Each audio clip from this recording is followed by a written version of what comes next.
Welcome into Anita on the Rail, getting you ready for all the action up there in Saratoga Racetrack, heading into this Saturday's races, and we have some good ones. We're going to get you ready for Sword Dancer, and we've got, 9 horses in this field, 7 of them stakes winners. It's going to be a good one. And of course, Saratoga Oaks Invitational as well. We'll get you some winners for that race. And we'll talk about some of the New York bred races that are going to be happening in Saratoga on Saturday. Ryan Anderson from America's Best Racing is going to be joining me momentarily. We want to give a big shout out to ABR, America's Best Racing.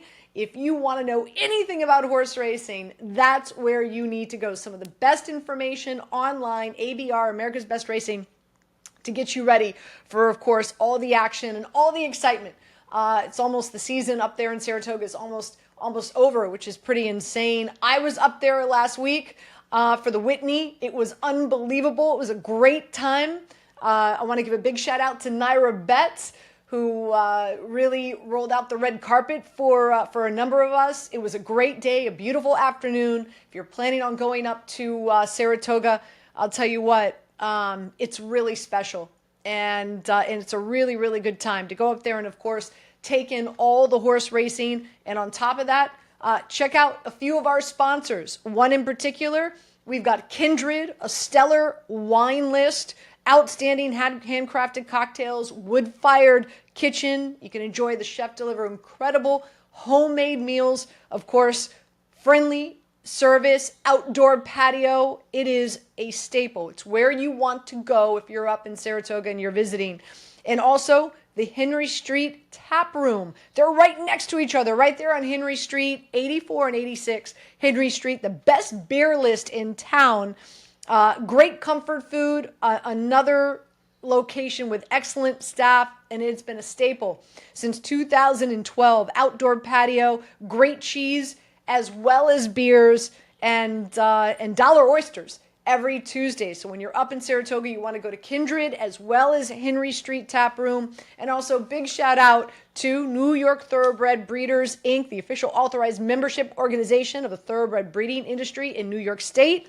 Want to remind you, August 10th, that is a Sunday at 7 o'clock, New York bred yearling sale is happening. And then the following day, on Monday, August 11th, at noon, 12 o'clock, right across the street from the track, right across is the sales grounds, and there'll be more sales there. So if interested in owning and investing in some New York bred horses, mark your calendar, August 10th and August 11th, and check out nytbreeders.org/membership to find out more information and how you can do that. Without further ado, let's bring in Ryan Anderson from America's Best Racing, ABR, to break it all down with us.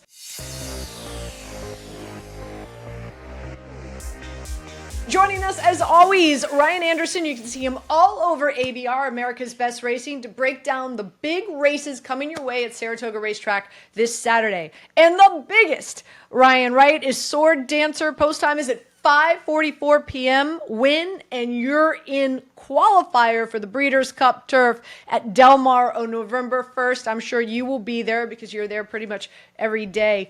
This field, you've got 9 horses. 7 of them are stakes winners. 3 horses are sired by English Channel, which I think is interesting.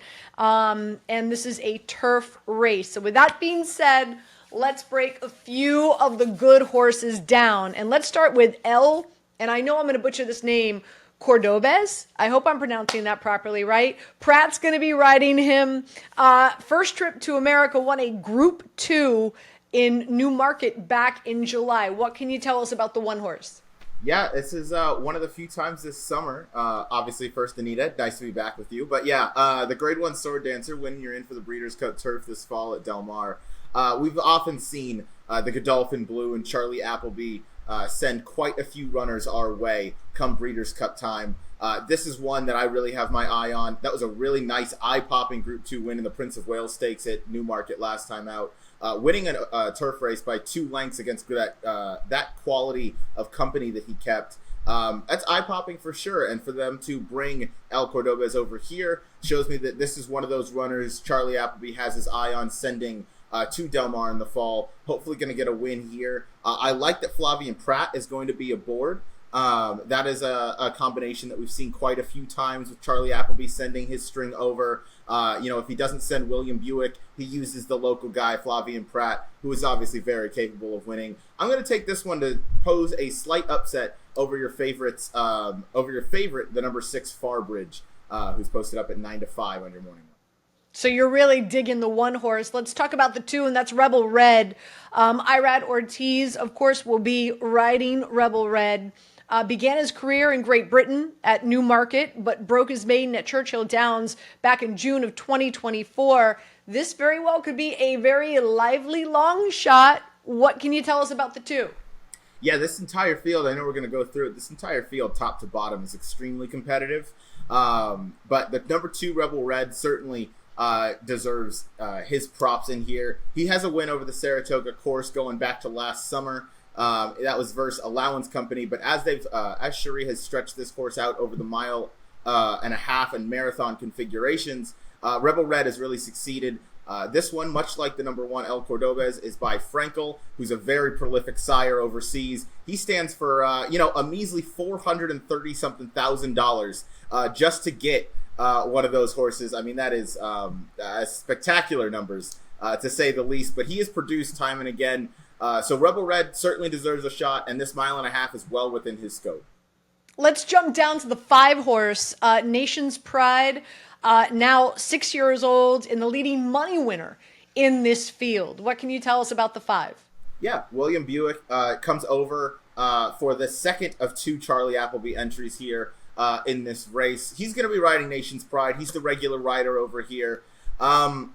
I don't know. This is one of those Charlie Appleby horses that's very good. I just tend to lean the other direction. He's come over here quite a handful of times to run in some graded stakes company, whether it was the Canada International that he did win. He's running 3 other grade 1s here. He's won one of them. He's finished second in one, and he finished 9th in the Pegasus World Cup Turf Invitational. So he's a bit of an inconsistent sort. He is very talented. He's a winner of over $3 million in his career. So certainly one to be respected, but one I'm going to try and beat in this spot just because I feel like he's going to take a little bit more money than should be deserved. And I think he is beatable in a spot like this. All right, let's take a look at the 6 horse Fairbridge. Rosario will be riding this horse. Now, this is one of the 3, as we mentioned, that English Channel has sired, and took the Pan American G3 at Gulfstream Park. Many people feel that this horse number 6, is the one to beat. Do you agree? Certainly the one to beat, just because he's had that form. He runs this mile and a half distance extremely well. 3 wins at 4 tries going this mile and a half distance. So yes, he certainly is the horse to beat. But a lot of these wins have come when he hasn't faced these European invaders. And when he has, sometimes he kind of runs into that trouble. He's lost races like this to Nation's Pride, who we just talked about, to a horse like Measured Time, who is also trained by Charlie Appleby and owned by Godolphin. Rebel's Romance is another one that comes to mind. That was in the Breeders' Cup, so obviously I'm more lenient to forgive that, as that is the world's best competition. But when he faces those U.S.-only horses, he tends to beat up on them more often than not. But when those Euro invaders come in, it maybe makes him a little bit vulnerable. I will say, as he's gotten older, he has shown even more versatility and ability to come from off the pace, as well as lead them all the way around. So he's certainly a tactical type that can kind of sit any trip, but I am going to be looking to beat the favorite in this spot. All right, the 7, El Razine, another horse that English Channel has sired, and a Todd Pletcher horse, as well as the 8 horse Grand Sonata, who again isn't an English Channel horse, however, is working with Todd Pletcher as well. What can you tell us about the 7 and the 8? Yeah, the 2 Todd Pletcher entries, both of whom are, well respected. I just think they maybe want to knock their heads around grade 2, grade 3 company. This might be a little too deep in terms of the waters for them. El Razine was pretty nice last time out, finishing second in the Bowling Green behind Farbridge. Although that was a 4-horse field and it was kind of a jockey's race, El Razine was clearly the second best horse in there going this distance. So that was a very formful result. I could see this horse maybe rounding out those superfectas if you use him way down underneath. But I feel like there's a few that are a little too good in this field for El Razine to really be considered a top win candidate. And Grand Sonata, another one that I think kind of just belongs in that grade 2, grade 3 company. He's trained forwardly out of that last race. Irad Ortiz was aboard the last time. Manny Franco booked to board, and this one is cross-entered at Colonial Downs. I'm not sure where he's going to show up, but I would think that he'd be more competitive down at Colonial during their Arlington Million racing weekend. And last but not least, the 9-horse Utah Beach, the last and final of the 3 by English Channel. Jose Ortiz will be its jockey, who's having an excellent Saratoga season so far. How big of a threat is the 9-horse in this race, Ryan? I would say a relatively big one. This one I could see springing an upset if things were to really go his way. You mentioned Jose Ortiz has been a very hot rider so far for Saratoga. He's really pushing his brother Irad at the top of those jockey standings. Irad still has the edge for now, but don't sleep on Jose Ortiz. They're going to team up here with Nacho Correas. The main goal for Jose Ortiz and Utah Beach has to be to get to the rail immediately. This is a race that's going around 3 turns, and we all know how important it is to save ground in these turf races. So if Utah Beach can do that, that's going to give him a shot. He has 4 wins out of 7 tries, as well as a 3rd place finish going this 1.5-mile distance. So he's not without a chance. He's run some really competitive speed figures. I wonder if this is, again, maybe just a little bit too deep for him. But this is the one kind of of the more long shots that I would consider using in 2nd and 3rd place, 2nd and 3rd in my exotics. All right. As always, take us to the windows. So again, tell us exactly how you're going to be playing this race. Yep. I'm going to play a straight exacta in this race. I'm going to use the 1, El Cordobez, on top, and I'm going to use the number 6, Farbridge, in second. It'll be a straight 1-6 for me. Again, I believe Farbridge is far and away the horse to beat. I don't really see him finishing worse than 2nd or 3rd unless, he were to have all types of traffic trouble or, something like that. So I think El Cordobez can spring a mild upset here in the grade 1 Sword Dancer with Flavian Pratt aboard. And then Farbridge, I think, rounds out that exacta in second. Going to try and beat the number 5 Nation's Pride, who I believe is just a little too inconsistent for my liking. All right, let's talk about it's not race number 2, but the second race we're going to talk about on the show, and that is the Saratoga Oaks Invitational. This will be run on turf as well. A demanding distance for 3-year-old fillies. It is a grade 2 event. The purse is $500,000. From everything that I'm reading about this, the pace will be really crucial in determining who wins this. So with that being said, who are some of the horses that you fancy in this race, Ryan? Yeah, I really look towards just 2 of them. It's going to be the number 1 Opulent Restraint for Chad Brown. Flavian Pratt once again. I think he's going to sweep these graded stakes on Saturday, both coming over the turf course. You mentioned 1 mile and 3/16 is a very demanding distance. She went 1 mile and 1/8 last time out in the Belmont Oaks Invitational, losing to Fion and Nitrogen. Nitrogen, obviously one of the top 3-year-old fillies in this class, who we're going to get to see in a couple weeks in the grade 1 Alabama on dirt. So that's going to obviously make for a very nice showdown. Fion got the better of Nitrogen and Opulent Restraint that day. She's also a very talented 3-year-old filly. But it should be noted that there's a significant jockey change going from Joel Rosario to Flavian Pratt in this situation. Flavian, I think, can kind of just ration that speed a little better. You can see last time out, if you look at the fractions and you look at Timeform US figures, they're coded red, meaning it was a fast pace. They went 46 to the half. They went 110 for 3/4. They got ran down by better horses. This is the lone speed horse in this race, and I believe Flavian Pratt is going to use that speed advantage from the rail, going to get out to a nice early lead, and hopefully just be able to ration that speed along, go a little bit slower, and save enough to go down the stretch. This filly is by Dubawi, who is also another European stallion, standing for another very moderate, budget-friendly $445,000. So, no, they obviously have very high hopes for this horse, and I think that she is coming along very nicely. And then the other horse I look to is the number 3, Go-Go Boots, owned by Bobby Flay, who we know obviously is a celebrity chef, trained by Miguel Clement, and ridden in this spot by Jose Ortiz. Comes over after previously being trained by John and Thaddy Gosden overseas in Europe. Ran some really respectable races.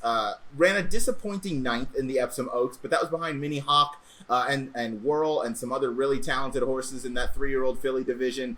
And I think that she is just going to appreciate this fast and firm turf course that you're going to get out at Saratoga. You can see her 2 wins were really impressive over the synthetic courses at Lingfield earlier to start her career, and I believe that's going to transfer pretty well into the firm going that we should get at Saratoga this weekend. Those subsequent 3 efforts on turf came over less than firm ground, and typically when we see these Euros brought over and they have these trainer switches, typically that's indicative of a horse that might just like the firmer going a little bit better. So she's kept great company overseas. She's run longer distances than what they're going to go today. So this cutback might even be more to her benefit than anything. She's going to have that stamina, that foundation from those previous races. But I really look forward to seeing Opulent Restraint and Go-Go Boots likely throw it down as they turn for home coming down the stretch. So my other play in this one is going to be a straight 1-3 exacta in the Saratoga Oaks Invitational. You're loving these straight exactas heading into Saturday. I love it. So the 1 and the 3. As you know, New York Thoroughbred Breeders are a huge sponsor of the show, so we always like to give a lot of attention to the New York bred horses. There is a race happening, race 3, New York bred maiden race, we want to turn our attention to. Any horses in that race that you have your eye on that you're going to wager on? Yeah, in race number 3, it's going to be maiden special weight going 5.5. I have my eye on the number 6 Miami Style. Trained by Joseph Orsino, this Monmouth shipper comes in, attracts the likes of Irad Ortiz, was bumped last time out in her second start. And again, these 2-year-olds, when they encounter a little bit of trouble, sometimes they're just not mature enough to know how to overcome it. She's kind of dealt with that trouble. I anticipate Irad Ortiz having her in a much better position this time around, probably going to avoid that trouble. And Irad can really just get a horse to finish underneath him. Nothing against the jockey that was on in Iorio at Monmouth Park, but Irad is the top jockey right now in the country. So him hopping aboard, you get 6-1 on the morning line. I'd be surprised if we got that, maybe in the 4-1, 5-1 range. But either way, this is a New York bred I've had my eye on since she last ran at Monmouth, encountering some trouble. I anticipate her to show a much improved effort in her now 3rd career start, and is bred to enjoy this turf sprint distance. So this is one I want to give a close look to. So I'll put a win bet on the number 6 Miami Style. I like it. I'm originally from Miami, so I'm going to put a ticket in on that. Last but not least, another New York bred race, and it is the final race of the day on Saturday. It is race number 12. So share with us if somebody's playing a pick 5, a pick 6, how do they want to bring it home to get that win? Who do you like in race 12?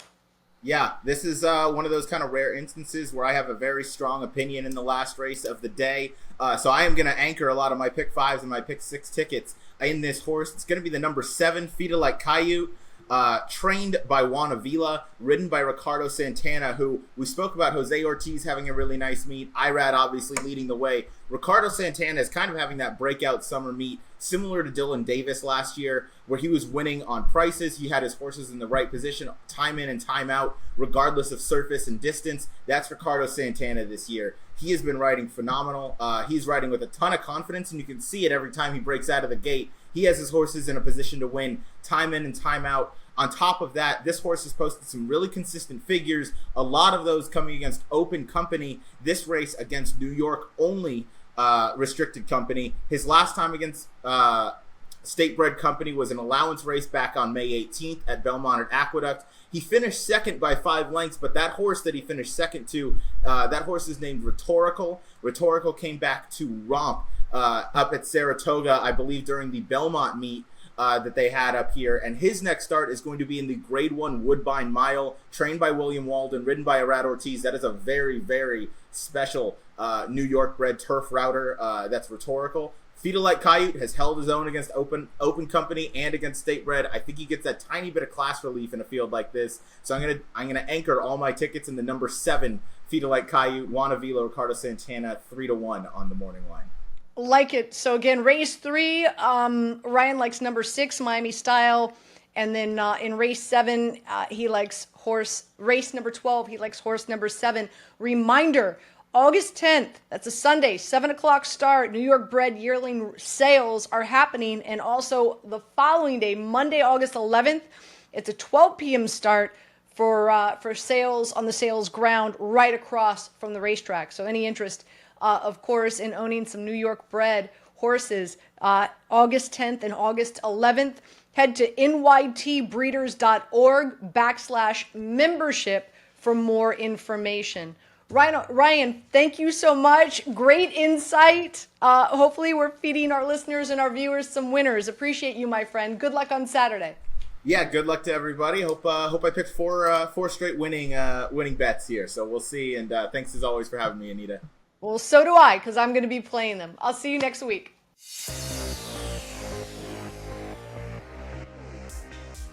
NYTB membership is your inside track to the ultimate New York thoroughbred racing experience. Free race day entrance to Belmont, Saratoga, Aqueduct, and Finger Lakes.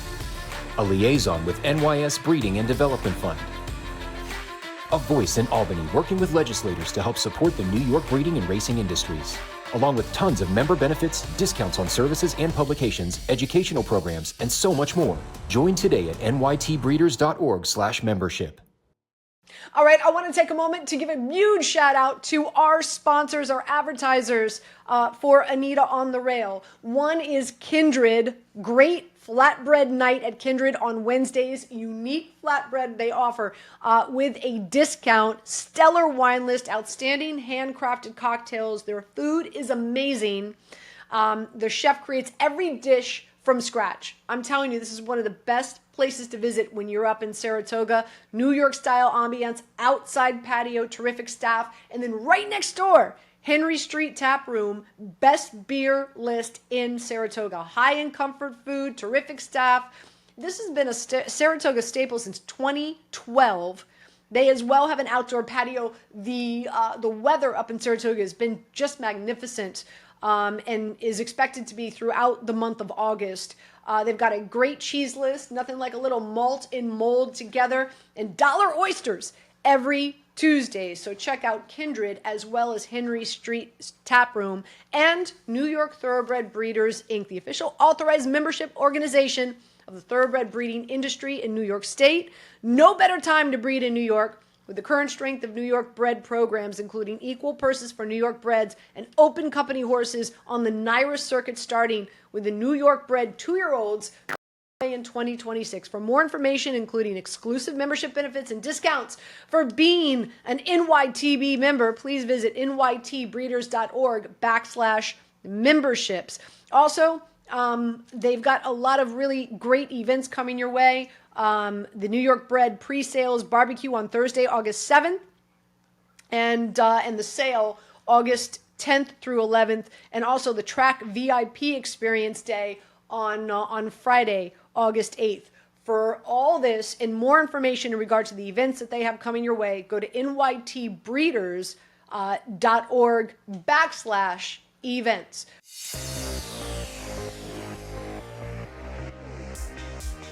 All right, I want to thank Ryan for joining us. Again, we've got you locked and loaded for Sword Dancer. Post time, don't forget, is at 5:54. Also, Saratoga Oaks Invitational, as well as some New York bred races coming your way. And want to remind you, we're back each and every week for the Saratoga racing season. Next week, we'll be breaking down and previewing the Alabama. Really excited. We're going to be up in Saratoga recording this show on Thursday, August 21st, getting you ready for Travers Day. That is going to be a big day coming your way on August 23rd. And then, of course, ending the season, rounding it out with Spinaway. So we have 3 more shows coming your way with some of the best in the business with Ryan Anderson, Mark DiLorenzo, Matt Breer, breaking it down and hopefully delivering you some winners to head into the track on Saturday. Again, we want to give a big shout out to our sponsors, Kindred, a phenomenal restaurant up there in Saratoga, great wine list, outstanding crafted cocktails, and amazing food, a New York style kind of vibe, outdoor patio. The weather in Saratoga has just been delicious. and so is their food. So head out there. And then right next door is Henry Street Tap Room, the best beer in Saratoga. And as well, the New York Thoroughbred Breeders, Inc., the official authorized membership organization of the thoroughbred breeding industry in New York State. Check them out at nytbreeders.org and to become a member, /membership. So again, thank you so much for watching, tuning in, subscribing, commenting. Who do you like heading into this Saturday's races? Please put them up on our message boards. We'd love to hear from you, and we'll see you next week. Good luck at the track.